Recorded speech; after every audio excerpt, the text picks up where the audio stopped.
Jean Tatlock fue la amante intermitente y querida de Robert Oppenheimer, el científico que ha sido apodado el padre de la bomba atómica. Si has visto la reciente película exitosa de Christopher Nolan, sabrás que su tiempo en pantalla termina de manera repentina. Pero ¿cómo fue su vida realmente? ¿Y de verdad se suicidó? ¿O hubo fuerzas más oscuras involucradas? Acompáñame mientras exploramos su historia. Jean Frances Tatlock nació el 21 de febrero de 1914, solo unos meses antes de que estallara la Primera Guerra Mundial en Europa. Ella nació en Ann Arbor, en el estado de Michigan, hija de John Strong Perry Tatlock y Marjorie Tatlock de soltera Fenton. John Tatlock era un académico muy respetado de la época, habiendo escrito extensamente sobre Geoffrey Chaucer y otras figuras importantes de la literatura inglesa medieval, como el poeta John Donne. Con el tiempo, al escribir más de 60 libros, él se aseguró de que los Tatlock fueran una familia culta y bien leída. Debido a la carrera de John, Jean creció con un estilo de vida algo itinerante.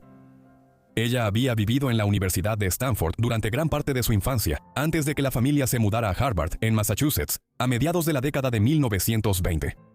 Y luego de regreso a California.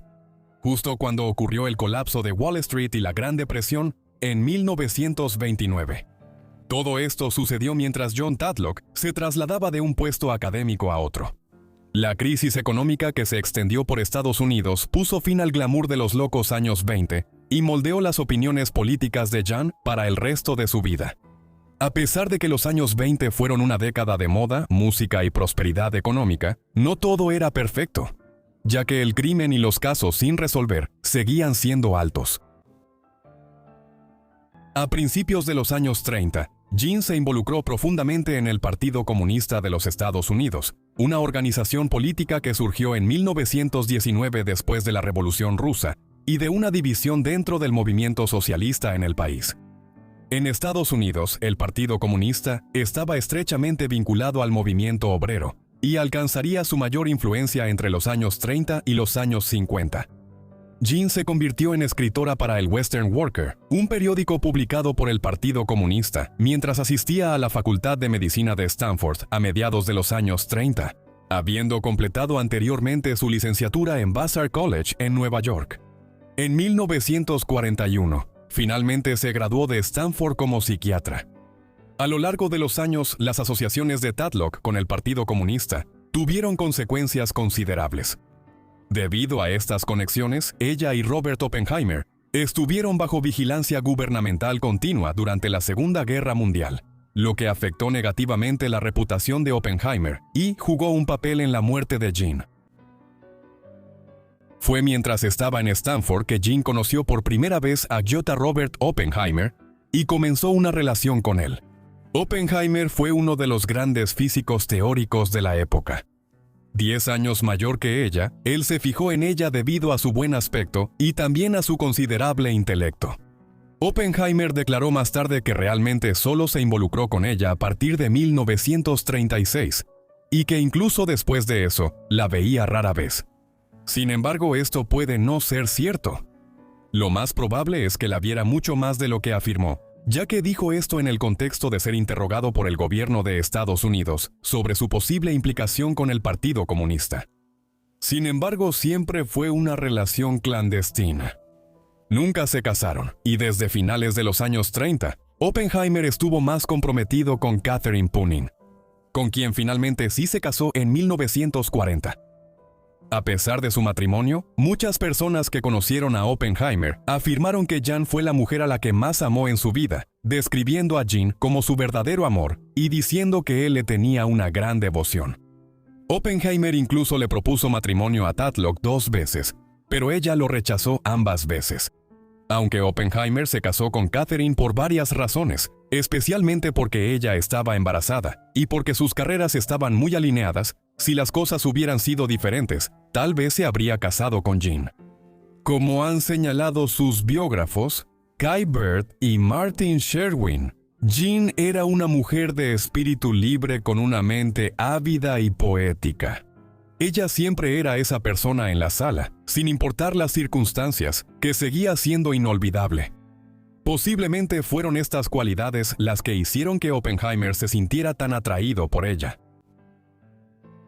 Jean continuaría viendo a Oppenheimer durante gran parte de finales de los años 30. Parte de esto involucraba reuniones del Partido Comunista de los Estados Unidos en California. Sin embargo, debe señalarse que, aunque Jean seguía siendo una miembro comprometida de la organización, Oppenheimer nunca se unió al partido, aunque ciertamente se relacionaba con muchos que sí lo hicieron. Sus simpatías políticas por el socialismo parecían haber surgido debido a su desprecio por el nazismo y el fascismo en Europa, movimientos que eran los enemigos declarados del comunismo y el socialismo europeos. Particularmente después del estallido de la Guerra Civil Española en 1936. Como estadounidense de ascendencia judía europea, Oppenheimer había llegado a detestar a los nazis en los años 30. Y es muy probable que de ahí surgieran principalmente sus simpatías políticas. Fue debido a estas inclinaciones políticas que Oppenheimer se involucró con los esfuerzos políticos del gobierno de Estados Unidos para construir un arma nuclear para usarla contra las potencias del eje, la Alemania nazi, la Italia fascista y el Imperio de Japón. Oppenheimer es famoso hoy en día gracias al Proyecto Manhattan y al Laboratorio de los Álamos, en los cuales supervisó el desarrollo de las primeras ojivas nucleares jamás construidas. Aunque vio poco a Jean después de que asumió su puesto allí, su influencia en él se refleja en el propio proyecto. La primera arma nuclear que se detonó, la explosión de la prueba Trinity en el desierto de Nuevo México en el verano de 1945, fue nombrada en honor a un poema del poeta inglés del siglo XVII John Donne. Gran parte del conocimiento de Oppenheimer sobre la poesía europea se amplió gracias a su relación con Tatlock en la década de 1930. Quien se había convertido en una experta debido a los intereses académicos de su padre. En consecuencia, se cree ampliamente que Oppenheimer bautizó la prueba como Trinity, debido al amor compartido por el poema de Donne que él y Tatlock tenían. A pesar de su absoluta centralidad en el Proyecto Manhattan y la dirección del Laboratorio de los Álamos, Oppenheimer estuvo bajo vigilancia durante la Segunda Guerra Mundial por la Agencia Central de Inteligencia y otros organismos gubernamentales en Estados Unidos. Debido a su relación continua con Tatlock y a su prolongada vinculación con el Partido Comunista de los Estados Unidos. Por ejemplo, sabemos que cuando él la visitaba ocasionalmente en San Francisco durante esa época, a menudo eran seguidos y sus actividades eran registradas por agencias gubernamentales. Había preocupaciones de que Jean pudiera ser algún tipo de espía o pasar información a los soviéticos, así que el FBI tomó estas medidas preventivas para asegurarse de que esto no ocurriera. Tatlock siempre fue una persona algo inestable emocionalmente. Ella luchó con muchos problemas, entre ellos su sexualidad, ya que durante gran parte de su vida adulta, no estaba segura si era lesbiana o posiblemente bisexual. Su sexualidad complicada, el seguimiento del gobierno a los comunistas en Estados Unidos en los años 30 y su tormentoso romance con Oppenheimer la dejaron perturbada durante los años de la guerra. Para empeorar las cosas, generalmente se percibe que ella sufría de depresión clínica, aunque los parámetros con los que se medían estas cosas a mediados del siglo XX no eran tan efectivos clínicamente como lo son hoy en día. En el verano de 1943, Tatlock parece haberse reunido con Oppenheimer por última vez cuando él estaba visitando California. Ella le dijo que deseaba que su relación se volviera más concreta, a pesar del matrimonio de Oppenheimer con su esposa Kitty, una unión profundamente conflictiva, ya que Kitty se estaba hundiendo en el alcoholismo y el abuso de pastillas a mediados de los años 40. Sin embargo, Oppenheimer rechazó la petición de Tatlock y nunca volverían a verse. Primero cayó en una depresión y para el invierno de 1943 recibía tratamiento en el Hospital Mount Zion en San Francisco. Fue durante este periodo que su padre, John, la visitó en su departamento una tarde, ya que no había podido contactarla el día anterior. Al llegar tocó el timbre varias veces, pero no hubo respuesta. Preocupado, John decidió entrar al departamento por una ventana, y lo que vio a continuación lo dejó impactado. John informó que encontró el cuerpo sin vida de su hija tirado en el baño, con la cabeza sumergida en la bañera. También se dejó una nota de suicidio. La nota decía: «Estoy disgustada con todo. A quienes me amaron y me ayudaron, todo mi amor y valor. Quería vivir y dar, pero de alguna manera terminé paralizado. Intenté con todas mis fuerzas entender y no pude. Creo que habría sido una carga toda mi vida. Al menos podría quitarle al mundo en lucha la carga de un alma paralizada. John Tatlock movió su cuerpo al sofá y luego hurgó entre su correspondencia, quemando cartas y fotografías en la chimenea. Pasó alrededor de 4 horas en el departamento antes de llamar a la funeraria, que a su vez contactó a la policía. La mayoría de los historiadores están de acuerdo en que Tatlock se suicidó el 5 de enero de 1944, ahogándose en la bañera. Sin embargo, debido a sus vínculos con Oppenheimer y el Partido Comunista, las extrañas circunstancias de su muerte y el hecho de que el FBI la vigilaba, ha habido repetidas afirmaciones de que pudo haber muerto por algún acto criminal. Durante el apogeo de la Segunda Guerra Mundial, Estados Unidos tomaba muy en serio los secretos de seguridad nacional, y las posibles filtraciones podían considerarse una amenaza similar a la de un espía japonés o alemán. Si un alto funcionario de inteligencia consideraba a Tatlock como una amenaza seria, es plausible que pudiera haber ordenado su asesinato y hacerlo pasar por un suicidio. Según el informe del forense, poco antes de su muerte, Tatlock había ingerido una comida completa.